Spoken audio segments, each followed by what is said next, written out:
शृणुयाम शरदः शतम् प्रब्रवाम शरदः शतमदीनाः श्याम शरदः शतम् भूयश्च शरदः शतात्। ओम शांति शांति शांति।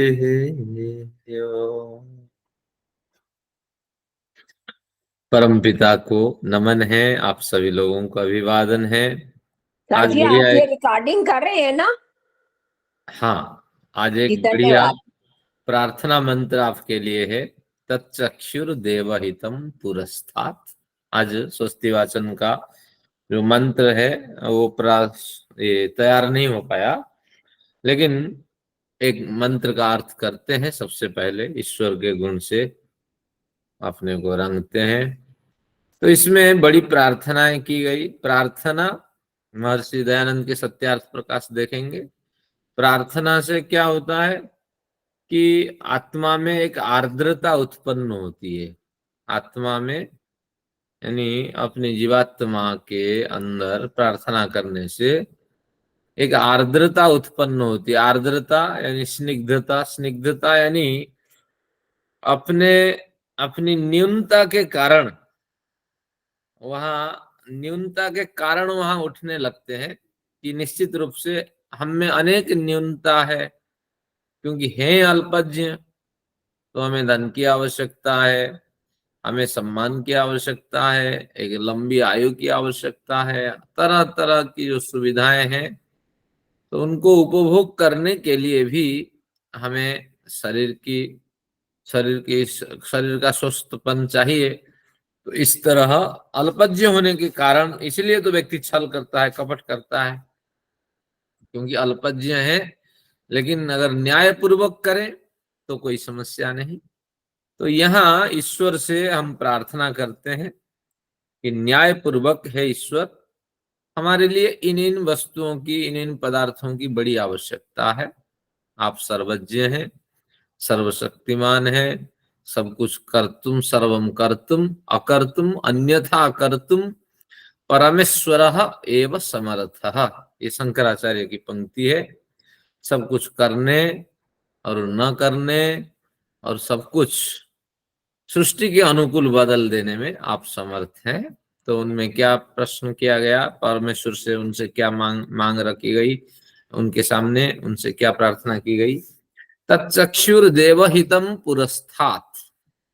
तच्चक्षु, तद चक्षु, वह चक्षु है, वह नेत्र है। कौन सा नेत्र है? संसार का वह नेत्र है सूर्य। सूर्य को पहले उन्होंने उदाहरण के रूप में रखा। ओम कह करके आपने ईश्वर का स्मरण किया है, परमेश्वर। तत् चक्षु, वह चक्षुभूत जो सूर्य है, देवहितम, हित शब्द का अर्थ धित, यानी पहले यहाँ जो हित शब्द आपको मिलता है वहां स्था धातु थी। तो स्था धातु को हा धातु का आदेश होता है। तो देव द्वारा, देवों के द्वारा धरा हुआ जो है, तो वही देवों के द्वारा हित है, स्थापित किया गया है। तो जब दहा धातु मानेंगे तो धरने के अर्थ में, हा धातु मानेंगे तो स्थापन करने के अर्थ में। हा धातु का एक दूसरा अर्थ है त्याग। यहाँ त्याग नहीं होगा, क्योंकि धा का ही हा के रूप में परिवर्तन हुआ है, धातुओं में परिवर्तन हो जाता है। तो इस तरह जैसे आपका ब्रू धातु है, हाँ, या बच धातु है, वो सब बदल बदल करके रूप आपने बदलते हैं। तो इस तरह तत्चक्षुर देवहितम पुरस्ताद, वह चक्षु है सूर्य, संसार रूपी संसार रूपी जो गृह है उसका नेत्र है, उसका चक्षु है वो सूर्य। और देवहितम पुरस्तात्, और वो देवताओं के द्वारा हित है, देवताओं के द्वारा धरा गया है, दिव्य शक्तियों के द्वारा धरा गया है, यानी प्राकृतिक शक्तियों के द्वारा उसको धर दिया गया है। देव चेतन भी हो सकते हैं, जड़ भी हो सकते हैं। तो इसलिए प्राकृतिक हो या आपकी जो दैवी शक्तियां हैं, उनके द्वारा उसको यथास्थान स्थापित कर दिया गया है पुरस्तात। ये मेरे सामने इस तरह वह देवहित जो नेत्र, संसार के नेत्र स्वरूप जो सूर्य है, उसकी स्थापना कर दी गई है। मानो उसको किसने धर दिया है, किसी दैवी शक्ति ने। शुक्रम उच्चरत, शुक्र सफेद ज्योति के अर्थ में है, तो शुक्रम उत्चरत, वह चमचमाता हुआ सफेद ज्योति को धारण करता हुआ धीरे धीरे उच्चरत, ऊपर की ओर वह उठता हुआ चला जा रहा है।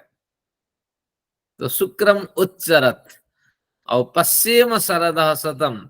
अब ऐसी स्थिति को स्थापित करके अब ऋषि अपनी मांग रखते हैं, और ऋषियों का अभिप्राय है आने वाली पीढ़ी ऐसी ईश्वर से प्रार्थना करें कि पश्चिम शरदः शतम, उस सूर्य को हम, शरदः यहाँ वर्ष के अर्थ में है, शतम शरदः पश्चिम, उस ऊपर को अनुक्षण उठता हुआ जो सूर्य है, उसी सूर्य को हम 100 साल तक इस तरह उठता हुआ देखें। यहाँ विज्ञान की भी बड़ी बात है। सूर्य की गति धरती के हिसाब से हमें दिखता है कि सूर्य तो गति करता हुआ चला जाता है, लेकिन 24 घंटे के अंतराल में, 12 घंटे के अंतराल में अदृश्य हो जाता है। लेकिन ऋषि तो वैज्ञानिक थे, निरंतर सूर्य अपनी गैलेक्सी को परिक्रमा चक्कर सूर्य लगा रहा है। तो निश्चित रूप से तो सूर्य जैसे धीरे धीरे बढ़ता हुआ चला जा रहा है इसे अव्यक्त अंतरिक्ष में, तो उस तरह उस सूर्य को पश्चिम शरदः शतम, हम भी जिस आयु से बंधे हुए हैं उस आयु की अवधि में हम कम से कम तो 100 साल देखें। यानी सुंदर नेत्र दृष्टि के साथ हम 100 साल देखें। निश्चित रूप से देखना यहाँ उपलक्षण है, जीना यहाँ महत्वपूर्ण अर्थ है। तो 100 साल तक देखें, यानी 100 साल तक स्वस्थ जीवन के साथ, सुंदर नेत्र दृष्टि के साथ उस उगते हुए और अस्त को प्राप्त करते हुए सूर्य को हम 100 साल तक देखें।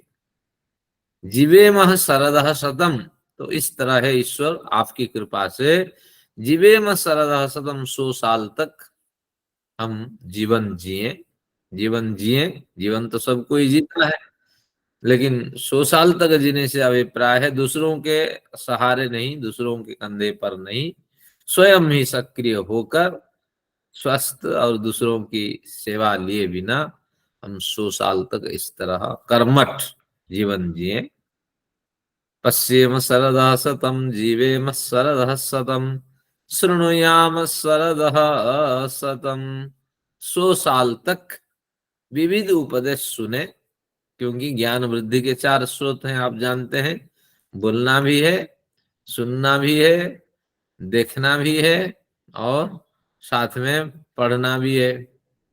तो इसलिए ये सभी आयामों को वो बिल्कुल स्पष्ट करते हैं। पश्येम शरदः शतम, जीवेम शरदः शतम, शृणुयाम शरदः शतम। तो 100 साल तक स्वस्थ कर्ण से सुनते रहें। और क्या सुने, ये आप यहाँ जोड़ सकते हैं, जो शुभ है, सत्य है, श्रेष्ठ है, यथार्थ है, ऐसे कथनों का सुने, कर्ण भी हमारा स्वस्थ रहे और कथनों को सुने। प्रब्रवाम शरदः शतम, 100 साल तक भी हम बोलते रहें, बोलते रहें, यथार्थ बोले, परिमित बोले, सत्य बोले, हितकारी बोले, प्रिय बोले। तो इस तरह ये पंक्ति भी आप जोड़ेंगे, क्योंकि ऋषियों का केवल उद्देश्य आत्म कल्याण है। तो ऐसा नहीं कि निरर्थक हम बोलते रहें, तो सुने कौन। तो इसलिए आगे कहते हैं, प्रब्रवाम शरदः शतम, अदीनः श्याम शरदः शतम, अदीनः श्याम, सत्य बोले, यथार्थ बोले, और क्या बोला, हितकारी बोले, परिमित बोले। अब अदीना, दीन भी ना रहे, दीन यानी दरिद्रता, हमारे जीवन में दरिद्रता न आए। ऋषियों को ये पता था, दरिद्रता ही एक बहुत बड़ी, दरिद्रता को बहुत बड़ा अभिशाप कहा गया है। तो किसी न किसी तरह हमें दरिद्रता भगाने के लिए प्रयत्न करते रहना चाहिए। अदीना श्याम शरदः शतम, भूयश्च शरदः सतात्, शरदः सतात् भूयः, भूय शरदः सतात् भूयः च श्याम, शरदः सतात्, सतात् शरदः भूयः श्याम, यानी 100 शरदों से, 100 वर्षों से, शरद यहाँ वर्ष का उपलक्षण है। तो शरद क्यों वर्ष का उपलक्षण है, प्रश्न अगर उठता है, जस्ट क्लियर करते हैं आगे। तो अब कहते हैं कि सतात शरदः भूयश्च, तो भूयः अधिक अर्थ में 100 शरदों से हो सके एक अधिक आयु आप मुझे प्रदान करें, और जितनी मांगे मैंने रखी है तो उन सभी मांगों की आप पूर्ति करें। तो यहाँ 2 प्रश्न आया कि जो 100 साल की प्रार्थना की गई, 100 साल महत्वपूर्ण नहीं है, एक लंबी आयु हमें दें, ऐसा नहीं वही उसी आयु में अगर आप बढ़िया कार्य कर लेते हैं वही आयु आपकी 100 साल की आयु है, तो इस तरह माने। और कोई 100 यहाँ लकीर नहीं है, देखिए निघंटु उठा के देखिए, शतम बहु, सहस्रम बहु, सहस्र शीर्षा पुरुषः, ईश्वर के 1000 सिर हैं, तो यहाँ 1000 संख्या में नहीं, बहु अनंत सिर है, कहीं अनंत हो सकता है, लेकिन एक मनुष्य, अल्पज्य मनुष्य के लिए 100 साल एक लंबी आयु हो जिसमें वो अपना सारा दायित्व निर्वाह कर सके, तो ऐसी आयु की यहाँ प्रार्थना की गई। और अगर देखा जाए तो 100 साल तक मिनिमम मैक्सिमम लोग जिया करते थे। ये मंत्र जब यजुर्वेद का ये मंत्र है, इस मंत्र का छोटा सा टुकड़ा भी ऋग्वेद में आता है, लेकिन अधिक विस्तार के साथ यजुर्वेद में यह मंत्र आता है। तो एक मैक्सिमम आयु उस समय, अधिकाधिक आयु उस समय 100 साल हुआ करती थी, तो इसलिए ऋषियों की ये प्रार्थना है। मनु भी लिखते हैं शतायु वही पुमान, जो पुरुष है कम से कम 100 साल आयु होनी चाहिए। तो तात्पर्य ये हुआ कि 100 साल यहाँ उपलक्षण मात्र है, और ये केवल एक लंबी आयु से अभिप्राय है। अब शरद ऋतु से भी एक अभिप्राय है, जैसे वर्ष की गिनती होती है, हम मानते हैं चैत्र शुक्ल प्रतिपद। एक पश्चिम बंगाल में भी एक वर्ग है जिसको बंगाल संवत्सर कहते हैं, तो बंगला के जो विद्वान हैं वो इसी बिंदु को उठाते हैं, पश्चिम शरद शतम, यानी शरद ऋतु जब शुरू होती है उस समय शरद पूर्णिमा होती है। तो ये अश्विन मास की पूर्णमासी को मतलब वर्ष के रूप में मानते हैं, क्योंकि जो 27 नक्षत्र है उन नक्षत्रों के नाम के हिसाब से पूर्णमासियां निर्धारित हुई है। तो पहला जो नक्षत्र है उसका नाम अश्विनी, तो अश्विनी नक्षत्र में जो पूर्णमासी होती है वो अश्विन मास की है। कार्तिक, अश्विन, द्विजा, कृतिका, कृतिका नक्षत्र में जो पूर्णमासी होती है वो कार्तिक है। मार्गशीर्ष, मृगशिरा नक्षत्र, पुष्य, पूष, पुष्या, माघ, मघा, फाल्गुन, उत्तरा फाल्गुनी, पूर्वा फाल्गुनी, चैत्र, चित्रा, वैशाख, विशाखा, तो इस तरह नक्षत्र होते हैं।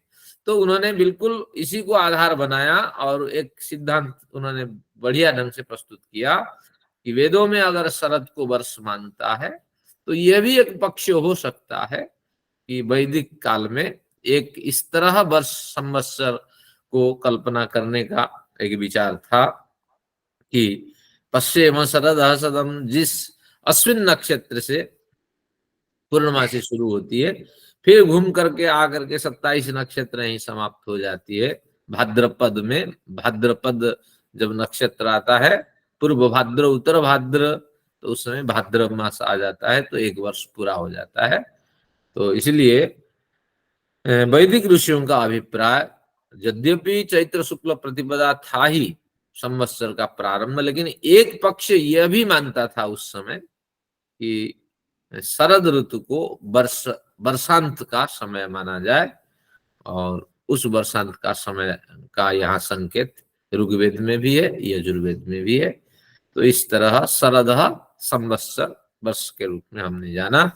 तो आइए ओवरऑल हमने क्या सर्व भावेन हमने यहाँ अध्ययन किया कि हमारे अंदर जो न्यूनता है उसको हमने प्रकट की ईश्वर के समक्ष। ईश्वर हमारी न्यूनता जो है अल्पज्ञ होने के कारण उसकी पूर्ति करें, और हमें एक लंबी आयु दें, स्वस्थ शरीर दें, और हम इन अवयवों को भी एक लंबी आयु के लिए सक्रिय बनाए रखें, व्यायाम करें, बढ़िया भोजन करें, सात्विक परिवेश का सेवन करें, बढ़िया सोसाइटी को अपनाएं, मित्र अच्छा बनाएं। तो यही कुछ उपदेश है। आइए आज शुरू तो करते हैं। आचार्य जी एक दो बातें पूछ लूं। अवश्य। एक तो इस मंत्र में पहले तो पश्येम शरदय शतम कहा, उसके बाद जीवेम कहा, उसके बाद श्रीनुयाम और प्रब्रवाम बोला। तो ये श्रीनुयाम और प्रब्रवाम और जो पश्येम इकट्ठा होकर के जीवेम बाद में आना चाहिए। अब बिल्कुल बढ़िया है, लेकिन इसमें ये सब हो ऋषियों तो को 100 साल जीवे ना, जीवेम बीच में आ गया, पश्येम करके ही इसका जीवेम आ गया। सुंदर सा समाधान है। ऋषि हाँ। भावावेश में मंत्र का दर्शन करते थे, तो हम जैसे तार्किक दृष्टि से अध्ययन नहीं करते थे। तो मंत्र ही स्वयं कहता है, लड़खड़ाते हैं ऋषि, कब क्या बोल रहे हैं, कब क्या बोल रहे हैं, कैसे भावावेश में खोए हुए ऋषि होते हैं। तो ये मंत्र ही संकेत है। फिर हमें जोड़ करके अगर अर्थ करना है, हम अपने तार्किक बुद्धि से उसको आगे जोड़, से उसको लगा के फिर जीवेम समझ लेंगे हाँ, अपने आप ये में कर सकते हैं। तर्क से। हाँ। लेकिन हाँ, लेकिन ऐसा नहीं कि ऋषियों का अभिप्राय हमारे अभिप्राय के विपरीत है। लेकिन हाँ हाँ ऋषि तो नहीं, अपने ढंग अभिप्राय से, तो जीवेम हाँ, शरदय शतम है। ऋषि दर्शनात् हाँ जी, हाँ जी। निरुक्त में आता है। ऋषि किस लिए ना, वो मंत्रों का दर्शन करते हैं। हम्म, हाँ, फिर कहते हैं स्वयंभू अभ्वा नरसम। निरुक्त में स्वयंभू यानी स्वयं ईश्वर जो है मंत्र बन करके अभी आनर्सम, उनके समक्ष प्रकट हुए, यानी मंत्र उनके सामने मानो प्रकट हुए और वो उनको बार बार रिपीट करते रहे। इस तरह कुछ और बढ़िया दूसरी है। बात है, शरदय शतम इसलिए लेते हैं क्योंकि आपने देखा है कि अधिकतर जो ओल्ड एज के लोग हैं उनकी डेथ मतलब सर्दियों में ज्यादा वो नहीं बर्दाश्त कर सकते। सर्दियों में ज्यादा डेथ, अगर वो कहते हैं ये सर्दी अगर निकाल गए तो और जी जाएंगे, ऐसा लोग कहते हैं ना जैसे। हाँ, तो ओम इसलिए ऐसा, शरदय शतम हाँ, शरद बड़ा एक जरूरी है पक्ष कि से ये शरद भी हो सकता है। हम जी ओम पाए, शरद सर्दियां। आचार्य जी ऐसा कहते हैं हमारे मेडिकल साइंस में कि शरद ऋतु हर रोग की माता है। बिल्कुल। तो अगर शरद पार कर गया तो साल पूरा हो हाँ गया। हाँ, तो और जी जाएगा वो व्यक्ति, हाँ, गर्मियां निकाल जाएगा ऐसी फिर। बात नहीं है, ये तो केवल हम अपने विचारों को पुष्ट करते हैं। लेकिन अनुभव से भी शीत देखा ऋतु है। हाँ। प्रमुख है। शीत में ही हमारे सारे शरीर के जो ऑर्गान्स हैं हम्म, वो हमरेज करने लगते हैं। शरद तो उसकी शुरुआत है। हम्म, ज्यादातर मौत शीत में और गर्मी में हमारी होती है। अभी गर्मी आई, बहुत सी हानि होगी। चलिए, बहुत धन्यवाद। आइए एक प्रश्न आचार्य जी और है, जैसे ये इसमें चतुर्युगी होती हैं, एक सृष्टि में कई चतुर्युगी हैं। एक बार की सृष्टि जब बनी है तो इसमें कई चतुर्युगी हैं। तो हम्म, चतुर्युगी में सतयुग आया, उसके बाद करते करते अब जैसे आजकल कलयुग आया हुआ है। तो कलयुग के बाद में क्या जब अगला सतयुग लगेगा तो क्या बीच में कुछ गैप पड़ जाता है, या कंटिन्यूएशन में ही वो आता है क्योंकि सृष्टि तो चल रही है, अभी वो कलयुग उसमें आ रहा है। तो कई कलयुग उसमें चतुर्युगी हैं, एक बार में कई चतुर्युगी हैं। हम्म, सृष्टि तो वही है, तो प्रलय तो हो नहीं रही, और हाफ प्रलय भी नहीं हो रही है, पूरी भी नहीं हो रही। तो उसमें कलयुग आते आते सतयुग फिर कैसे आ जाता है, क्या कोई गैप पड़ता है बीच में?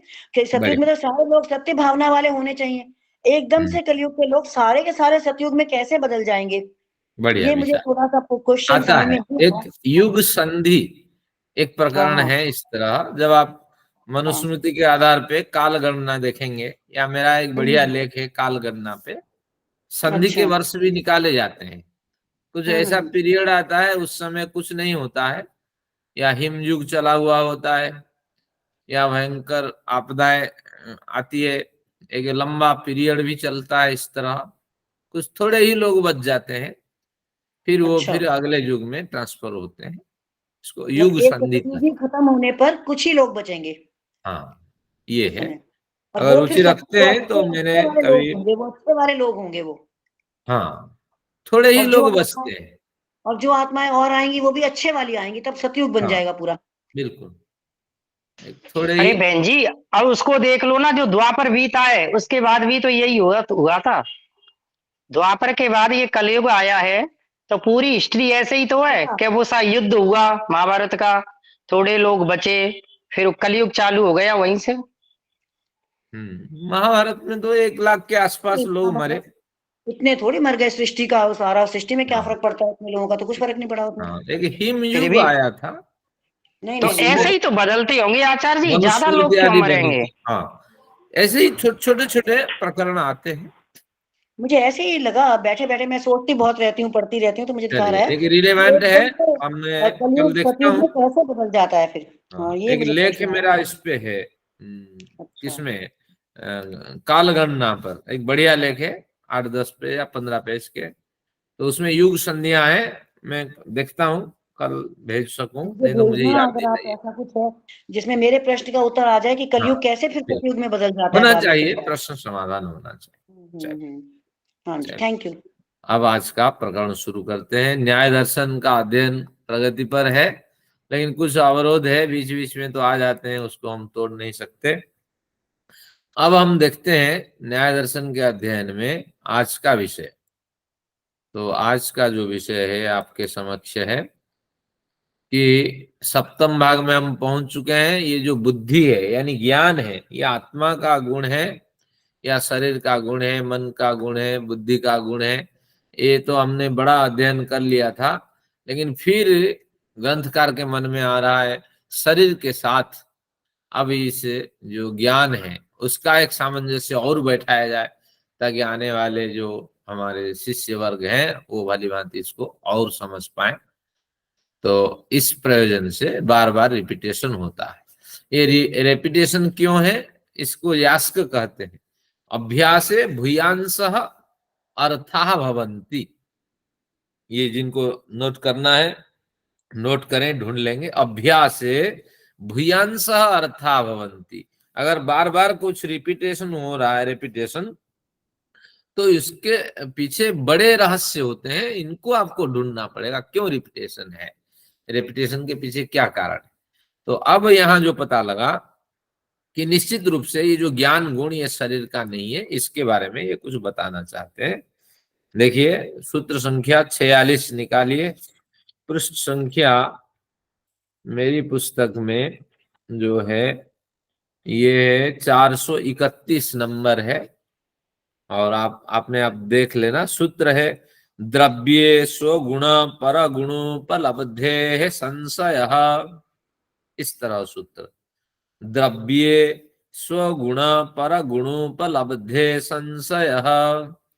पूर्व प्रकरण थोड़ा स्पर्श करते हैं। पूर्व प्रकरण में भी एक बढ़िया विषय था, जो समय न होने के कारण हमने क्लियर नहीं किया था, कि जो कर्म है, जो क्रिया है, कर्म और क्रिया समान अर्थ के वाचक हैं न्याय वैशेषिक में। जो क्रिया है वह सबसे पहले उत्पन्न होती है, और क्रिया जो है क्षणिक है। उस क्षणिक वाली जो क्रिया है वो संयोग उत्पन्न करेगा या वेग को उत्पन्न करेगा, नहीं, संयोग को उत्पन्न करेगा या वियोग को उत्पन्न करेगा। फिर उस संयोग हो या वियोग हो, क्रिया संयोग अवलिक वियोग, फिर उससे वेग उत्पन्न होंगे, वेग संस्कार उत्पन्न होंगे। वह वेग संस्कार फिर एक संयोग को उत्पन्न करेगा या वियोग को उत्पन्न करेगा। फिर उसके बाद फिर वेग संस्कार बनेंगे। तो इस क्रम से ये चलते हैं, और क्रियाएं उठती है, वेग संस्कार के कारण नष्ट होती हुई चली जाती है। अगर एक तीर मारा जाए एक जगह से दूसरी जगह तक, अगर तीर पहुंचा वहां तक, तो इसमें हजारों क्रियाएं होगी और हजारों बार वेग संस्कार उत्पन्न हुआ होगा, और ये जो जाकर के जहां टकरा गया, लक्ष्य में पहुंच गया, तो वहां वो वियोग करेगा या संयोग होगा, वहां टच करके गिर जाए या उसको फोड़ दे, और ये संयोग वियोग उत्पन्न हुआ। और उसके कारण से जो हानि होगी, जो कंपन होगा उस टारगेट पॉइंट पर, वो आपका वेग संस्कार होगा। उस कंपन से फिर क्रिया उत्पन्न होगी, धीरे धीरे धीरे वो शांत हो जाएगी। तो इसलिए कर्म जो था क्षणिक था, ये इसका कथन है। लेकिन ऐसा नहीं कि एक कर्म या एक क्रिया दूसरी क्रिया को उत्पन्न करती है, यह सिद्धांत नहीं है। सिद्धांत है क्रिया, क्रिया से संयोग या वियोग, इसके बाद वेग संस्कार, फिर क्रिया संयोग वियोग वेग, इस तरह एक क्रम चलता रहता है। अब आते हैं अब का जो प्रकरण है, पेज है 431 पृष्ठ है मेरी पुस्तक में। अब आते हैं सूत्र संख्या 46 पर। क्या कहते हैं? द्रव्ये स्वगुण परगुणोपलब्धे संशय। कहते हैं अब भी संशय मुझे बना हुआ है कि द्रव्य में तीन चीजें होती हैं। हमने अभी क्रिया क्यों डिस्कशन की? इसलिए कि समझ में आ जाए। द्रव्य में एक क्रिया तो होती है, एक उसके मूल उपादान कारण होता है, और गुण होते हैं उस द्रव्य में। जिस पदार्थ का वो द्रव्य है, पांच भूतों से जिस भूतों में वो द्रव्य विद्यमान है, उस भूत के जैसा भी गुण है तो उसके अंदर वो होते हैं। तो गुण, क्रिया और अपने उपादान कारणों से युक्त होने के कारण उसको द्रव्य कहा जाता है। तो द्रव्ये स्वगुण परगुण उपलब्धे। एक द्रव्य में अपने जिस भूत का है उस भूत के जैसा भी गुण है, अच्छा है बुरा, वो गुण तो उसके अंदर होते हैं, वो सो गुण है। लेकिन परगुण उपलब्धे, दूसरों के गुण भी उसमें आ जाते हैं। संसर्ग से अनेक गुण आते हैं, संसर्गात गुणा जायन्ते। क्योंकि हमारे अंदर जितने गुण हैं और जितने दुर्गुण हैं वो संसर्ग से आए हुए हैं। तो कुछ तो हमारे अपने गुण हैं, मुझे हमेशा सुख चाहिए, दुख नहीं चाहिए, हमारे स्वाभाविक गुण है। और इस गुण की पुष्टि के लिए संसर्ग से बड़े गुण आते हैं, माँ से, बाप से, अध्यापक से, अच्छे मित्रों से, बुरे मित्रों से। तो इस तरह ये गुण आते जाते हैं। तो कहते हैं द्रव्ये स्वगुण पर गुणोपलब्धे। किसी भी द्रव्य में स्वगुण भी होते हैं, पर गुण होते हैं। इन दोनों की उपलब्धि होने से हमें संशय होने लगा है कि शरीर रूपी जो द्रव्य है इसका स्वगुण क्या है ना। नीला, पीला, हरा इसके स्वगुण है। इस तरह अनेक गुण इसमें विद्यमान है इस शरीर रूपी अवयव में। और पर गुणोपलब्धे, एक दूसरा गुण भी इसमें दिखाई पड़ता है। दूसरा गुण कौन है ना? ज्ञान गुण भी इसके अंदर आ जाता है, बीच में आ जाता है। पहले नहीं था, लेकिन थोड़े दिन में ज्ञान गुण आ गया, फिर बड़ा बदलाव हो गया। तो इस तरह ये आ जाने से मुझे संशय होने लगा कि आया हुआ, बीच में आया हुआ ये जो ज्ञान गुण है ये इस शरीर के गुण है, शरीर का गुण है। जैसे नीला, पीला आदि शरीर के गुण होते हैं, ऐसा है, या और किसी शरीर में रहने वाले किसी पदार्थ का ये गुण है। तो इस तरह मुझे संशय होने लगा है। तो इस तरह पूर्व पक्षी ने अपने विचार रखा, यानी हमारे सूत्रकार विचार रखे। अगर हमारे विद्यार्थी इस तरह प्रश्न करें कि संशय तो होता है, शरीर में दो गुण रहते हैं, और एक ज्ञान के गुण जो बीच में आया है, फिर अभ्यास के कारण भूल जाता है, चला जाता है। और एक गुण तो ये भी है कि दिखता है जो गुण। तो इसको देखते हैं कैसे हिंदी में इसको हमने ट्रांसलेट किया। प्रत्येक द्रव्य में उसके अपने गुण विद्यमान रहते हैं। हजारों गुण हो सकते हैं प्रत्येक द्रव्य में, नहीं, अपने गुण विद्यमान रहते हैं। अपने गुण जो शरीर के साथ नहीं छोड़ते हैं। अपने से अभिप्राय या इसका स्वाभाविक नहीं है, स्वाभाविक नहीं है, लेकिन जब तक शरीर है, जावत शरीरम भावी, यानी तीन तरह के गुण के स्वरूप दिखाई पड़े। एक तो स्वाभाविक को छोड़ के जाते नहीं है, लेकिन जब तक शरीर विद्यमान रहता है, काला नीला जैसा भी है, ये गुण जावत शरीरम भावी एक गुण ये भी दिखते हैं। इसके अतिरिक्त एक दूसरा गुण भी इसमें है, जिसमें दूसरे पदार्थों के गुण भी इसमें संसर्ग से आ जाते हैं। ऐसे संशय होता है कि शरीर रूपी द्रव्य में जो जावत शरीर भावी जो गुण है वो कौन कौन से हैं कि नील, हरित, कृष्ण आदि गुण इसके अंदर विद्यमान है। और यह ज्ञान गुण जिसे चेतना, अनुभूति आदि शब्दों से जिसका कथन किया जाता है वह इसका गुण है या अन्य किसी का गुण है। इसके अतिरिक्त एक ज्ञान गुण भी इसमें विद्यमान रहता है। और टीकाकार ने इसको चेतना चेतना करके बार बार रिपीटेशन किया है। तो चेतना हो, अनुभूति हो या ज्ञान गुण हो, तो यहाँ जीवात्मा का कथन नहीं है, बल्कि यहाँ केवल चेतना से जीवात्मा का तो वो ग्रहण है। लेकिन यहाँ आपको समझना थोड़ी देर के लिए, यहाँ चेतना उस ज्ञान गुण के अर्थ में प्रयोग हुआ है। तो निश्चित चित्त संज्ञा ने, हाँ जी, शरीर में नीले पीले कौन से गुण है? शरीर नीला और पीला, हाँ अब देखते हैं। किसी का शरीर में कृष्ण वर्ण है, काला जो रहता है अफ्रीका में, किसी का शरीर नीला दिखाई पड़ता है, वृक्ष आदि है। हाँ, किसी का हरित वर्ण हरियाली से किसका शरीर ढका हुआ होता है, केवल मनुष्य का नहीं, पूरी सृष्टि में तो और नील प्राणी हरित कृष्ण आदि अनेक गुण दिखाई पड़ते हैं। सभी और शरीरों जब के। तक शरीर रहता है तब तक ये गुण रहते हैं। इसको यावत शरीर भाव शरीरम भावी गुण कहते ठीक है। हैं। तो ठीक। अब गुण आपको क्लियर हो गए, एक स्वाभाविक, एक यावत शरीरम भावी गुण है, और एक गुण जो है वो दूसरे किसी पदार्थ से आया हुआ होता है, और वो है ज्ञान गुण, चेतना का नाम से परिचित गुण या अनुभूति नामक गुण है।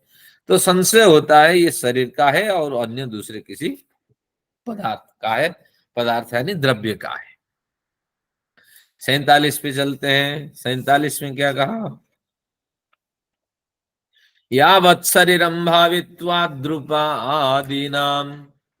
यहाँ इसका कथन कर, यावत् शरीरम भावित्वाद रूपादीनाम, रूपादीनाम गुणानाम, रूपादि जो गुण है, जितने तरह के रूप दिखाई पड़ते हैं ये शरीर में, यावत् शरीरम भावी, जब तक शरीर बना रहता है तब तक ये विद्यमान रहते हैं, और शरीर जब मिट्टी में मिल जाता है तब ये अपना स्वरूप छोड़ देते हैं।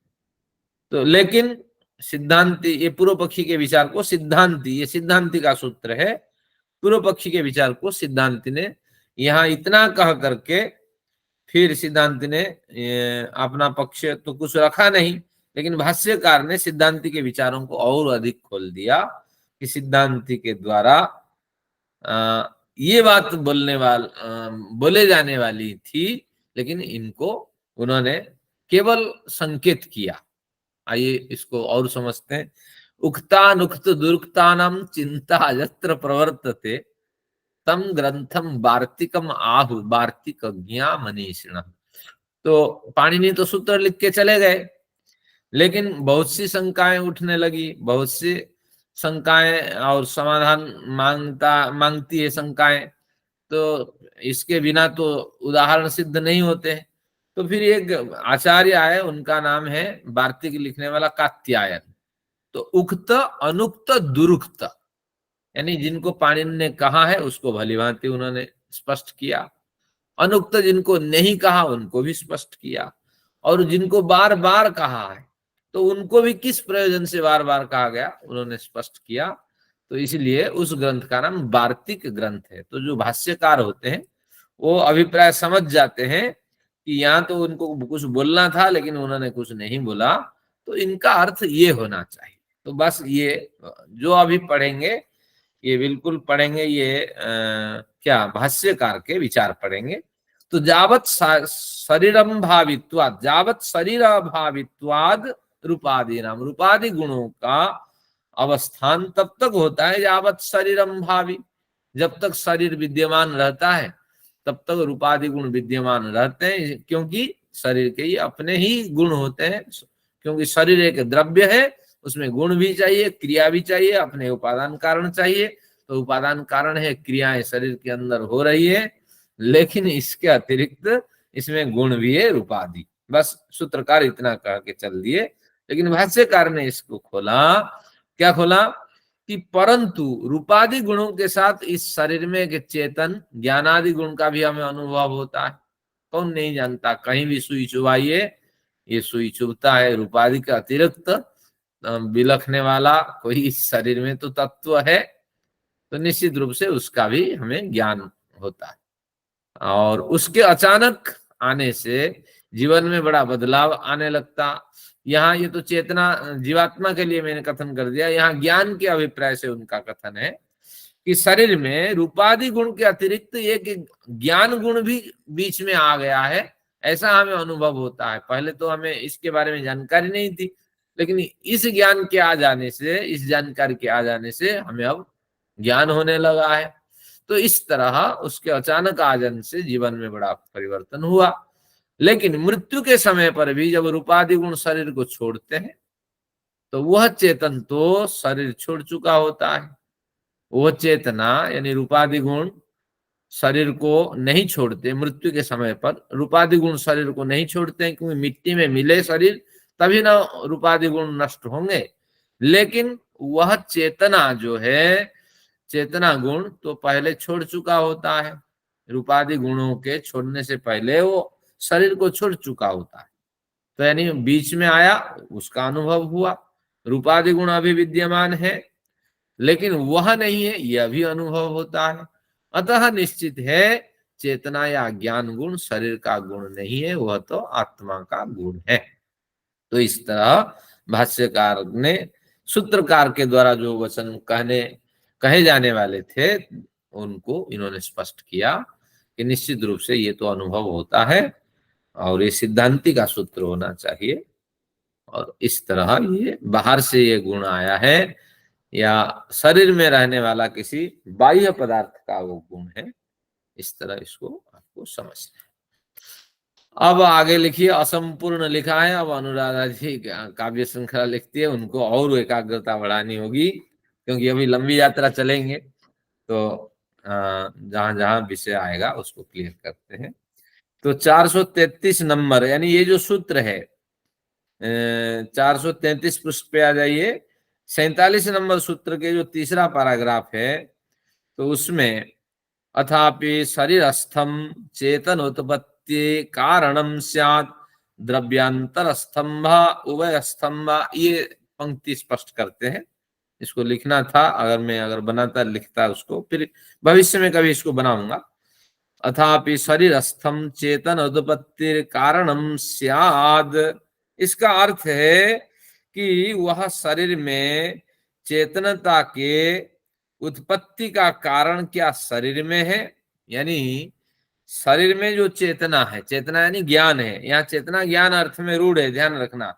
शरीर में जो ज्ञान है तो उसके उत्पत्ति का कारण क्या शरीर में है, क्या शरीर में वो ज्ञान अपने आप उत्पन्न हुआ अथवा दूसरे द्रव्य में है, वह ज्ञान दूसरे द्रव्य में है जो शरीर में आ गया। तो इसलिए देखिए, शरीरस्थम चेतन उत्पत्ति कारणम शरीरस्थम चेतनम ननु तदेव उत्पत्ति कारणम मन्यते। तो इस तरह ये चेतना जो है, ज्ञान जो है, ये शरीर में ही उत्पन्न हुआ या द्रव्यांतर स्तंभ किसी दूसरे द्रव्य से आया, उभय स्तंभा या शरीर से और दूसरे पदार्थ से, इस तरह जहां जैसे मिलता है ये ज्ञान ऐसे आ जाता है। तो इस तरह तीन पक्ष अगर रखा जाए तो उसका समाधान ये देते हैं। आगे उसी पंक्ति को रिपीट करते हैं। शरीरस्थेन कदाचित चेतना उत्पद्यते कदाचिन्नेति नियमे हेतुर्नास्थिति। अगर शरीर से यह चेतन यानी शरीर से ये ज्ञान उत्पन्न होता है, शरीर में ही ये ज्ञान उत्पन्न होता है, उत्पन्न का कारण भी शरीर है और कार्य भी शरीर है, ये ज्ञान भी कार्य के रूप में शरीर को ही प्राप्त करता है। तो कार्य कारण अगर शरीर को माने तो समस्या यह होगी कि शरीरस्थेन कदाचित चेतना उत्पद्यते कदाचिन्न, शरीरस्थ वो जो ज्ञान है वो कभी उत्पन्न होता है कभी उत्पन्न नहीं होता है। जब मृत्यु हो जाती है शरीर भी विद्यमान है, वहीं से उत्पन्न हुआ था और उस समय ये चेतना ज्ञान खत्म हो जाता है। जब सोया हुआ होता है वो ज्ञान खत्म हो जाता है, जब बेहोशी की स्थिति में होता है वो ज्ञान तो होना चाहिए, क्योंकि जो उत्पन्न हुआ वो अपना घर छोड़ के कहाँ जाएगा, अपना पदार्थ को छोड़ नहीं सकता, अपने द्रव्य को। गुण कभी द्रव्य को छोड़ के रह नहीं सकता। रूपादि जो गुण है शरीर के नष्ट होने पर ही नहीं दिखेंगे। तो निश्चित रूप से अगर शरीर से ही उत्पन्न हुआ, वहीं पला बढ़ा है, तो कदाचित चेतना उत्पद्यते, कभी तो दिखाई पड़ता है वो ज्ञान, कभी दिखाई नहीं पड़ता। इसलिए इस नियम में हेतु नास्ति, कोई बलवान हेतु नहीं, बलवान कथन नहीं है, बलवान प्रमाण नहीं है, ये गलत। फिर कहते हैं द्रव्यांतर स्थम, अगर दूसरे द्रव्य से आया है तो द्रव्यांतर स्थेन च शरीर एव चेतन उत्पद्यते न लोष्टादिस्वित्यत्र न नियम हेतुरस्थिति। इसमें कहते हैं द्रव्यांतर स्थेन, दूसरे द्रव्य से अगर आया हुआ है तो कोई हानि नहीं। दूसरे द्रव्य क्या हो सकते हैं, यही पांचभौतिक द्रव्य है। तो निश्चित रूप से लोष्टादिशु, लोष्ट कहते हैं पत्थर को, मिट्टी के ढेले को, तो निश्चित रूप से मिट्टी के ढेले भी 5 भौतिक पदार्थों का एक संघ है, हाँ एक यूनिट है। तो उस जैसे हमारी भी एक यूनिट है, शरीर भी 5 भौतिक पदार्थों का ही निर्माण है। आखिर में यही तो मिट्टी हो जाना होता है, लेकिन मिट्टी का एक रिफाइनरी स्वरूप है शरीर। तो निश्चित रूप से दूसरे द्रव्य से अगर आया हुआ था ये ज्ञान, तो लोष्ट आदि में भी ये ज्ञान होना चाहिए। लोष्ट को भी अनुभव होना चाहिए, मुझे कोई मारने आ रहा है मैं भाग जाऊं, लेकिन ऐसा नहीं होता है। और शरीर में उसी पंचभौतिक तत्वों से शरीर बना है, तो उसमें ज्ञान दिखाई पड़ता है। तो निश्चित रूप से दूसरे द्रव्य से अगर आया हुआ होता है, तो दूसरे द्रव्य 5 भौतिक द्रव्य जिनसे पत्थर ढेले आदि बनते हैं, तो उनमें ये नियम नहीं लागू होता है। तो निश्चित रूप से ये दूसरे द्रव्य का नहीं हो सकते। उभयस्थम नियमे हेतु न स्थिति, कहें अगर कभी कभी अपने से उत्पन्न हो जाता है, कभी दूसरे द्रव्य से ज्ञान आ जाता है, ऐसा कहेंगे तो कोई बलवान नियम यहाँ दिखाई नहीं पड़ता। ये बिंदु न लिखें, कोई खास इसमें चर्चा नहीं है, लेकिन इस तरह उन्होंने 3 पक्ष रखा और उन्होंने इसको दिखाया, कोई बलवान इसमें प्रमाण नहीं है। तो निश्चित रूप से आपको ध्यान रखना पड़ेगा कि ये जो शरीर है ये किसी इन तीनों से भिन्न जो पदार्थ है, इन तीनों से भिन्न जो द्रव्य है, तो उसी का ही गुण है। ये जो ज्ञान गुण है उसी का ही गुण हो सकता है। ये 3 स्थितियों से भिन्न, यानी शरीर से उत्पन्न नहीं होता है, दूसरे पदार्थों से नहीं आता है, कोई बाह्य पदार्थ नहीं, क्योंकि आत्मा अंदर ही सन्निविष्ट है। और उभयस्थ भी नहीं हो सकता, कभी होता कभी ज्ञान नहीं होता। संयोग होने से दूसरे पदार्थ से ज्ञान होता है, दूसरे पदार्थ से संयोग न होने पर वो ज्ञान नष्ट हो जाता है, ऐसा भी नहीं है। तो इस तरह उन्होंने एक पक्ष रखा। तो इसमें हमने क्या पढ़ा कि रूपादि जो है जब तक शरीर रहता है तब तक विद्यमान रहते हैं अपने होने के कारण, लेकिन इसके अतिरिक्त भी कभी कभी हमें ज्ञान आया हुआ है, उसके कारण बड़ा बदलाव हुआ, ये अनुभव होता है। रूपादि के होने पर वो ज्ञान चला गया होता है मृत्यु से पूर्व। तो इस तरह ये भी अनुभव होता है। तो निश्चित रूप से ये किसी विलक्षण पदार्थ का गुण है, ज्ञान गुण। इस तरह उन्होंने सिद्धांति ने विचार रखा।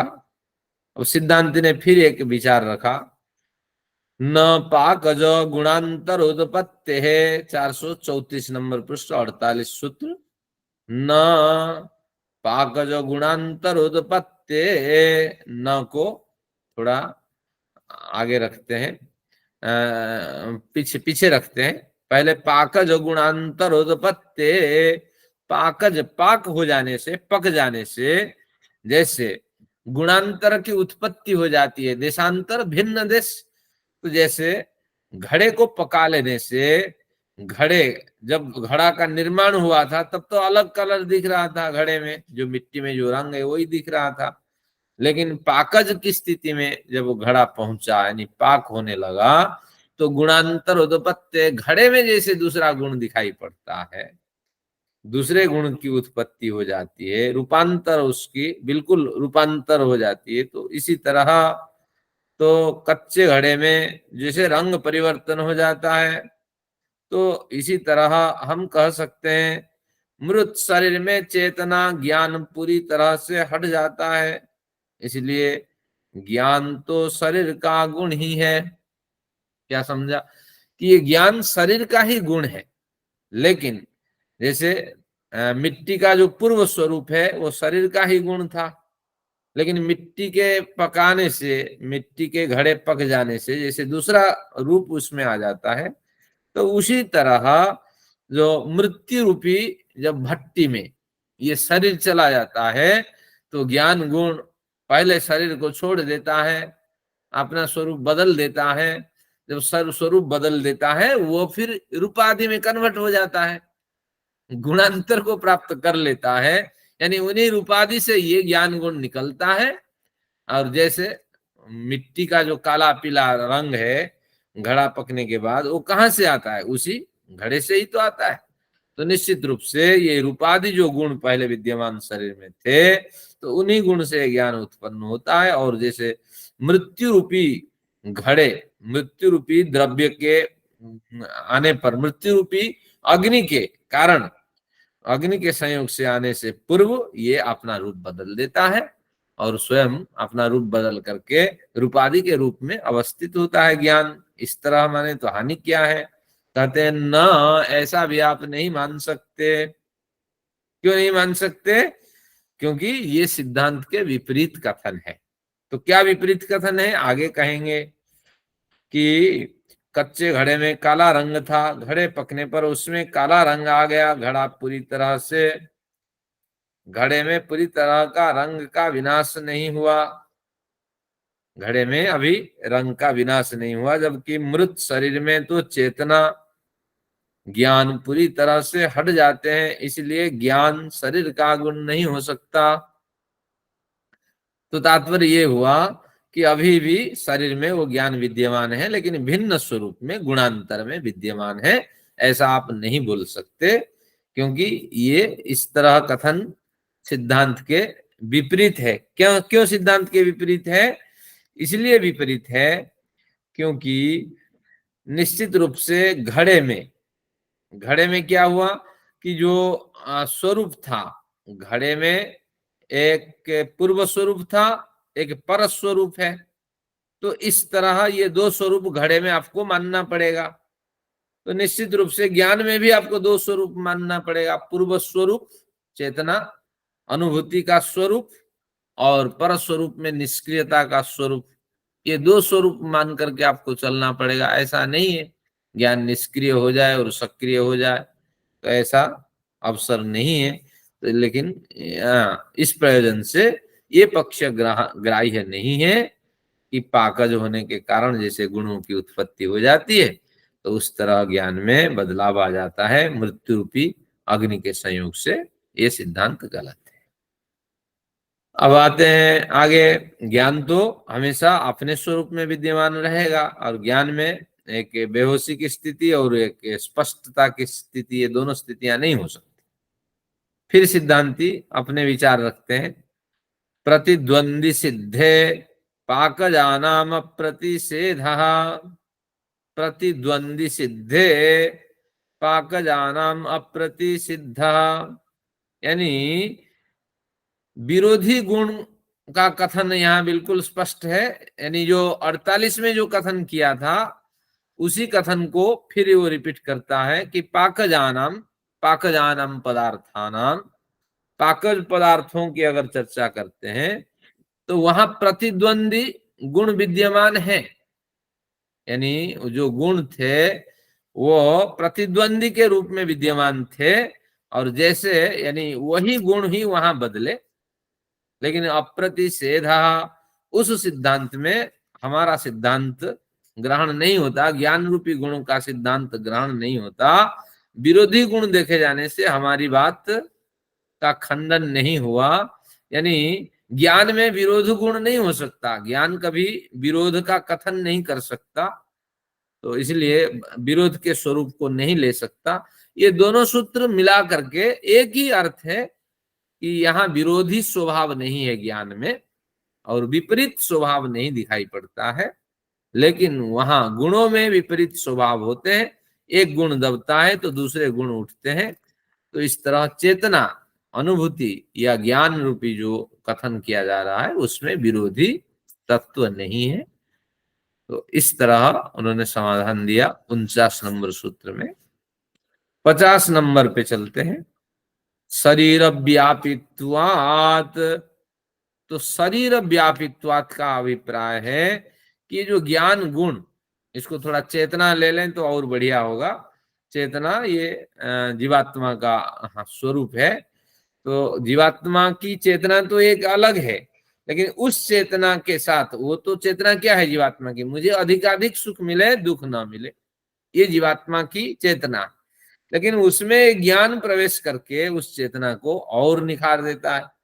तो इसलिए हम क्या करते हैं, ज्ञान को चेतना के रूप में प्रयोग न करके जीवात्मा के विचार के रूप में प्रयोग करते हैं। लेकिन यहाँ थोड़ा भिन्न दिखाया। अब थोड़ा उसी जीवात्मा की चेतनता ग्रहण करते हैं। शरीर व्यापित्वात्, यह ज्ञान गुण जीवात्मा रूपी चेतनता को प्राप्त कर पूरे शरीर में व्याप्त रहता है। कहीं भी आप सुई चुभाए, कहीं भी मच्छर खाएं, कहीं भी पीड़ा हो, तो बिल्कुल ये पूरा अनुभव पहुंचाता है ज्ञान गुण। किसमें? जीवात्मा को पहुंचा देता है। तो शरीर व्यापित्वात्, पूरे शरीर में ये व्याप्त है। और भाष्यकार इसको और थोड़ा खोलते हैं कि अगर शरीर में ये ज्ञान गुण व्याप्त है ऐसा मानेंगे तो शरीरों में लाखों अवयव है, तो लाखों अवयव है, उनका भी एक स्वतंत्र स्वतंत्र अस्तित्व है। तो सब जगह फिर एक पृथक पृथक अस्तित्व आपको मानना पड़ेगा। अगर पृथक पृथक अस्तित्व मानेंगे तो हजारों करोड़ों तरह के जो ज्ञान गुण पृथक पृथक करोड़ शरीरों में वो ज्ञान गुण दिखाई पड़ने लगेंगे। लेकिन मुझे लगता है ये भाष्य अनुकूल है, सूत्र के अनुकूल है, थोड़ा प्रतिकूल लगता है। सूत्र इतना कहता है शरीर व्यापित्वात्, यानी ज्ञान गुण पूरे शरीर में फैला हुआ होता है और उसमें जीवात्मा का मुझे अधिक सुख मिले रूपी स्वाभाविक गुण के साथ ये ज्ञान गुण नैमित्तिक गुण मिल करके पूरे शरीर में ये गुण व्याप्त रहता है। लेकिन ये जो बात है कि अलग अलग दिखाई पड़ेंगे, जितने सेल्स हैं उतनी चेतना आपको अलग अलग दिखाई पड़ेगी, उतने ज्ञान आपको दिखाई पड़ेंगे, ये थोड़ा घटा नहीं। आप पढ़ के देखिए, सूत्र के विपरीत भाष्य नहीं होना चाहिए। तो इसकी संगति मैं भली भांति नहीं समझ पाया या संगति लगाने में भाष्यकार की त्रुटि रही हो, कुछ हो सकता है। तो इतना आप समझिए, शरीर व्यापित्वात्, जीवात्मा की अपनी चेतना और हमारे द्वारा गृहित जो ज्ञान रूपी चेतना है, ये सब मिल करके पूरे शरीर में ये चेतना व्याप्त रहती है। तो इस तरह इसका कथन हुआ। 51 सूत्र पे देखते हैं, केश नखादिषु अनुपलब्धे, केश नखादिषु अनुपलब्धे। कहते हैं कि पूरे शरीर में अगर चेतना विद्यमान है, पूर्व पक्षी ने यहाँ विचार रखा, ऊपर जो था सिद्धांति का विचार था, तो पूर्व पक्षी का कथन है केश नखादिषु अनुपलब्धे। ये नख शब्द का अर्थ पहले देख लीजिए। तो नख न नहीं है, ख यानी इंद्रिय। क्या बढ़िया शब्द है नख। अब उसको नाखून कहते हैं मुसलमान आकर के, इसमें खून नहीं होता है, उसको काटने से खून नहीं निकलता है, मुसलमानों ने इस तरह बनाया। लेकिन हमारे शास्त्र के अनुकूल कथन है कि इंद्रियां कहां तक है? ना नख, यानी इसमें इंद्रियों का संबंध ही नहीं है, नाखूनों में इंद्रियों का संबंध ही नहीं है, चेतना का संबंध ही नहीं है। तो केश नखादिषु अनुपलब्धे, पूरे शरीर में ज्ञान गुण विद्यमान रहता है अगर कहते हैं तो केश में तो ज्ञान गुण नहीं दिखाई पड़ता और नखादि में भी ज्ञान गुण दिखाई नहीं पड़ता, ऐसा नहीं है। इंद्रिय, भले ही हमने कहा नख का मतलब है इंद्रियों का संबंध नहीं है, लेकिन नख का भी महत्वपूर्ण उद्देश्य होता है। और ये उद्देश्य क्या होता है? शरीर की सुरक्षा। केश का भी महत्वपूर्ण उद्देश्य होता है, वो इंद्रियों से जुड़े रहते हैं। लेकिन ये जो है कि अनुपलब्ध इंद्रिय है, यानी अव्यक्त कहेंगे, अव्यक्त अपरिप्रकाश्य कहेंगे। ये भी नख भी इंद्रियां हैं, केश भी इंद्रियां हैं, भले ही हमने उसको इंद्रियों के श्रेणी में न रखा, लेकिन ये त्वचा इंद्रिय से हमेशा ये सब जुड़े रहते हैं। और अपरिप्रकाश्य, अपरिप्रकाश्य इनका व्यवहार है, अपरिप्रकाश्य इंद्रिय संबंध है। बिना इंद्रिय से, इंद्रिय के शरीर में कुछ भी नहीं होता। अपरिप्रकाश्य इंद्रिय संबंध बाल और केश और नख होते हैं। तो क्या कहना चाहता है? देखिए, केश नखादिषु अनुपलब्धे, केश नखादि में इस पूरे शरीर में विद्यमान जो चेतना, इसकी अनुपलब्धि होती है, इसका प्रवेश नहीं हो पाता है। तो कैसे आप कहते हैं कि पूरे शरीर में ये ज्ञान गुण विद्यमान रहता है? तो सिद्धांति आप पहले इसको स्पष्ट करें। तो कहते हैं सिद्धांति अगले सूत्र में 52 में, त्वग पर्यंतात शरीरस्य केश नखादिषु अप्रसंगः, त्वग पर्यंतात शरीरस्य त्वग पर्यंतत्वात् शरीरस्य, शरीरस्य त्वग पर्यंतत्वात्, शरीर का मतलब है त्वचा तक ये जो अवस्थिति है वही शरीर है। शरीर क्या है कि त्वचा तक जो त्वचा यानी चमड़ी तक जो अवस्थिति है, आयतन है, जो डायमेंशन है, वही शरीर है। केश नखादिषु अप्रसंग, शरीर का प्रसंग केश नखादि में नहीं है। भले ही ऐसा कथन किया गया हो, तो नाखून की क्या आवश्यकता है? एक तो सुरक्षा, दूसरी केश की क्या आवश्यकता है? क्योंकि जो टिश्यू जैसे सेल्स हैं उसके जो गलत जो क्या कहेंगे रिएक्शन है, वो सब इसी के माध्यम से निकलते हैं। तो इसलिए जहां जहां महत्वपूर्ण रिएक्शंस होते हैं वहां वहां आपको केश दिखाई पड़ते हैं। तो इसलिए इनको भले ही शास्त्र में कहा नख सामान्य लोगों के लिए इसको हम शरीर नहीं मानेंगे, ऐसा नहीं है। अपरिप्रकाश्य इंद्रिय संबंध इनका है। तो इसलिए यहाँ तक अनुभूतियां हमें नहीं हो पाती है, लेकिन है इसके साथ इंद्रियों का भी संबंध है। और इस तरह तो त्वग पर्यंतत्वात् शरीरस्य, शरीर त्वग पर्यंत होने के कारण केश नखादिषु अप्रसंग, केश नखादि को हम नहीं मानते इंद्रियां। तो इसलिए आप कहिए कि संपूर्ण शरीर में व्याप्त है, केश नखादि से भिन्न संपूर्ण त्वचा द्वारा आवृत ये ज्ञान गुण शरीर में व्याप्त है। इस तरह इसकी परिभाषा आप करें। तो इसी जो सूत्र है इसके आखिरी वाली पंक्ति देखिए जो भाष्य में लिखा है, अर्थकारिस्तु शरीरोपनिबंध केशादिनामिति। इस तरह एक छोटी सी पंक्ति है, वो भाष्यकार के अपने विचार हैं। तो भाष्यकार कहते हैं फिर इनकी क्या आवश्यकता है? इनको शरीर नहीं मानते हैं, केश नाखून को, तो क्यों इसको बनाया गया? ना अर्थकारितस्तु, अर्थ प्रयोजन इसका विशेष है। शरीर उपनिबंध केशादिनामित, केशादियों का शरीर में, केशादि पदार्थों का शरीर में जो स्थान है, इनके बड़े प्रयोजन होते हैं और प्रयोजन के हिसाब से ईश्वर इसको बनाता है। निष्प्रयोजन नहीं है, वो प्रयोजन आपको ढूंढना चाहिए। 53 में चलिए, शरीर गुण वैधर्म्यात्, इसमें कहते हैं शरीर गुण वैधर्म्यात्, क्या शरीर गुण वैधर्म्यात्, शरीर में क्या क्या भिन्न गुण है?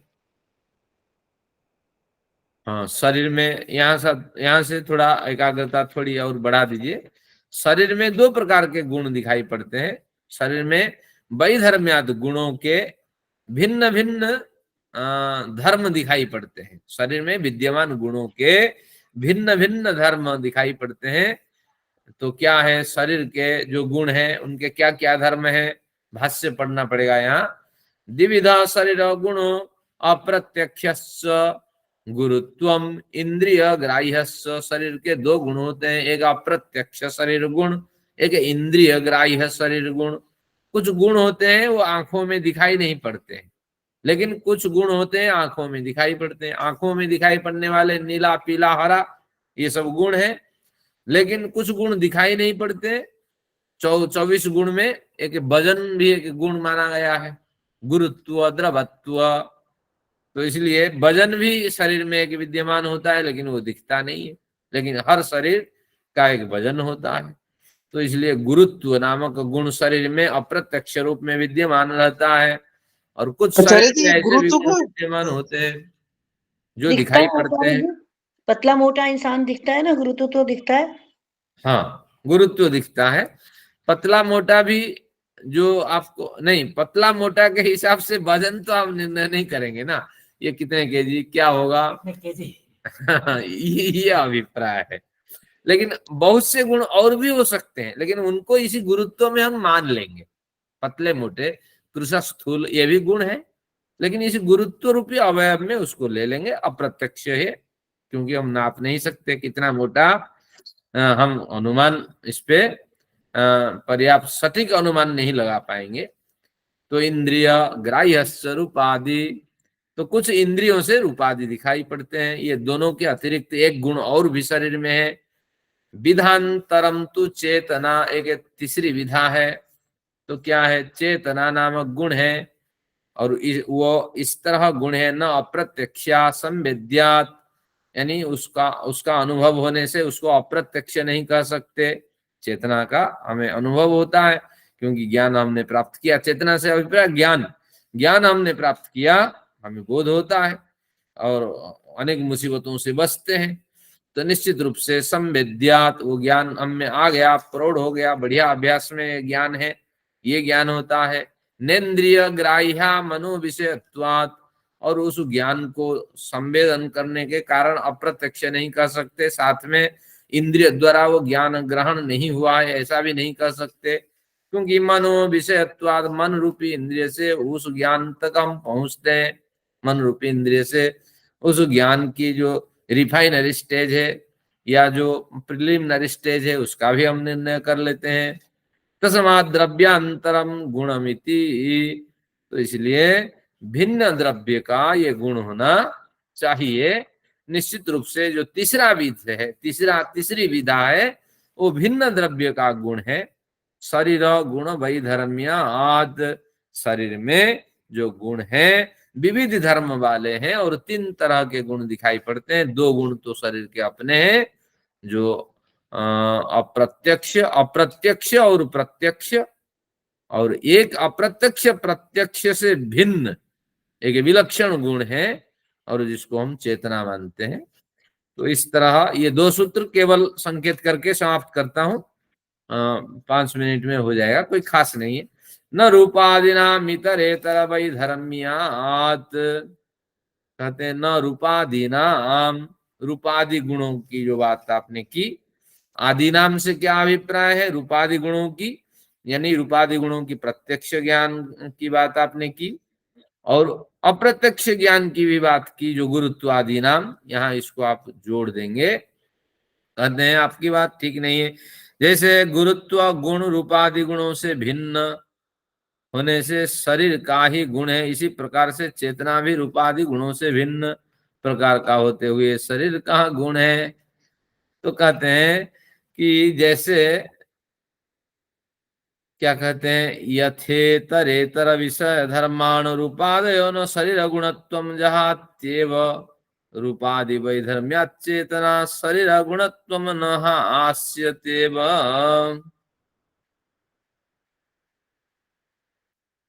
न रूपादिनाम इतरेतर वैधर्म्यात्, जैसे गुरुत्व गुण रूपादि गुणों से भिन्न प्रकार के होते हुए भी शरीर के ही गुण माने जाते हैं। रूपादिनाम व्यक्तानाम अव्यक्तानाम, ये दोनों ही शरीर के गुण माने जाएंगे भिन्न होते हुए भी। तो इसी तरह ये तीसरा प्रकार जो हमने मान रखा है, जो अप्रत्यक्ष नहीं, जो ऐसा नहीं कह सकते, और जो इंद्रिय ग्राह्य नहीं ऐसा भी नहीं कह सकते, इन दोनों के साथ, इन दोनों से ऊपर जो गुण विद्यमान है, ऊपर धर्म वाले, तो उसको भी इसी तरह आप मान लें। जैसे रूपादि गुण को मानते हैं, गुरुत्वादि गुण को मानते हैं, तो उसी तरह ये तीसरा विधा को भी मान लें। तीसरी विधा को हानि क्या है? कहते हैं सिद्धांति, ऐन्द्रियकत्वाद् रूपादिनाम अप्रतिषेधः। ऐन्द्रियकत्वात्, यहाँ ऐन्द्रियकत्वात् के साथ सूत्रकार को एक पंक्ति और कथन करनी थी, अप्रत्यक्षत्वात्। भाष्य जब पढ़ेंगे उसमें क्लियर लिखा है कि उन्होंने इसकी पूर्ति की भाष्यकार ने। तो ऐन्द्रियकत्वात् अप्रत्यक्षत्वात्, ये दोनों धर्म ही शरीर के हो सकते हैं। तीसरा धर्म शरीर के नहीं, तीसरा धर्म शरीर का कुछ नहीं है, तीसरा धर्म अन्य पदार्थ का ही है। तो इसलिए अप्रतिषेधः, जो हमने नियम बनाया था कि निश्चित रूप से ये ज्ञानादि गुण दूसरे शरीर से आया हुआ है, तो ज्ञानादि गुण आए हुए हैं, तो तीसरा नियम अप्रतिषेध, ये ज्यों का त्यों बना रहता है, खंडन इसका नहीं हो सकता। ऐन्द्रियकत्वात्, यहाँ एरो लगा करके लिख दीजिए, अप्रत्यक्षत्वात्, ऐन्द्रियक होने के कारण, अप्रत्यक्ष होने के कारण ये 2 धर्म ही शरीर के होते हैं। और अप्रतिषेध, हमारा पक्ष बिल्कुल अप्रतिषेध अखंडित ही बना रहता है, क्योंकि हमारा पक्ष है ये ज्ञानादि गुण दूसरे पदार्थ से आया हुआ है। और वो दूसरा पदार्थ कौन है? कि शरीर के अंदर विद्यमान वो चेतन आत्मा है तो उसी का ही गुण है। तो इस तरह उन्होंने अपना पक्ष रखा। तो इसमें पूरा सारांश में देखा जाए तो उन्होंने ये कहा कि शरीर में विद्यमान एक चेतन आत्मा है और सारा ज्ञानादि गुण उस चेतन आत्मा के पास संग्रहित होता है, और जैसे जैसे ये नैमित्तिक ज्ञान अभ्यास में रहता है वो ज्ञान हमें स्मरण में रहता है, और अभ्यास छूटते ही ये ज्ञान नष्ट होता है। लेकिन ज्ञान के बार बार अभ्यास के कारण कुछ संस्कार पड़ जाते हैं, और वह संस्कार फिर धीरे धीरे धर्माधर्म संस्कार में बदलते हुए फिर अच्छे बुरे कर्म को जन्म देते हैं, और उसी से हमारा फिर अग्रिम जन्म निर्धारित होता है। कोई विशेष अध्ययन नहीं था, ये सारा प्रकरण हम पहले पढ़ चुके थे, लेकिन आज हमने पढ़ा। सीट होती तो और अधिक स्पष्टता होती। देखते हैं अगली बार इसको किस तरह हम पूरा करते हैं। तो अब हम कक्षा को यहीं विराम देते हैं, शांति पाठ करते हैं, फिर कुछ प्रश्न है इस पे थोड़ी चर्चा करते हैं। ओम द्यौः शान्तिरन्तरिक्षं शान्तिः पृथिवी शान्तिरा